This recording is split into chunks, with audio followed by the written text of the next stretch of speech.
here by the voice of the South Island Racing, Matt Cross.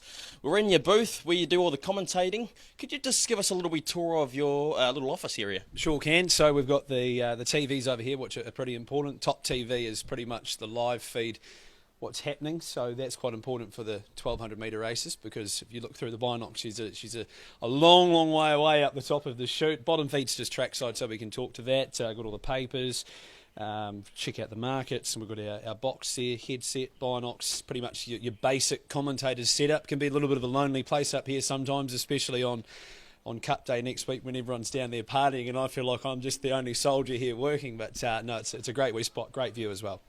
The people know that you obviously do harness as well. What are some of the bigger differences that you notice being a commentator doing both codes? Well, I think in the harness you have a little bit more time to think. With the gallops, they're just so much quicker and sharper, and you don't have any room to kind of make a mistake or fumble your words. And with the trots, they race for sort of 3.5 minutes most of the time. Here up the chute, we've got just over a minute to sort of get through them all 3 times. So it's just that fast pace, so you've got to be pretty switched on. Can you feel the energy of the crowds when it really starts to build up here at Riccarton Park? 100%, and I noticed that when there was no people on track, and it actually, I want to say it actually lifts you when there's people on track. When there was no one here, it sort of felt like you were calling the trials. Cup Day next Saturday is obviously the big one when everyone's roaring and squealing, and you really feel that, but you've also got to try and shut out to it as well and not feel like you need to scream over top of them. So, yeah, the crowds play a big part in what we do. They pump us up. You've seen a few big races here at Riccarton Park.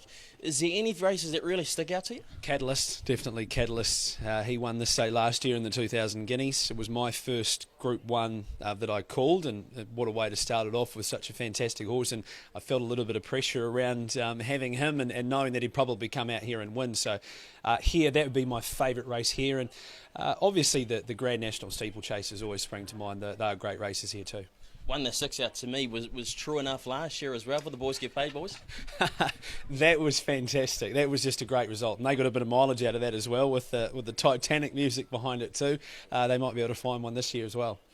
And it's for the Albasti Group 1, the 2000 Guineas. Do you have a pick in mind for the viewers at home? Well, I thought Need I Say More might roll to the top and be pretty hard to beat, but I see on the markets they've all jumped on Agon, the Murray Baker Andrew Forsman runner, looking to remain unbeaten, but I'll stick with the Tiakau team. You can't go past Jamie Richards, Opie Bosson. Beautiful. Well, we love listening to you on the mic here at Riccarton Park, but keep it up, eh?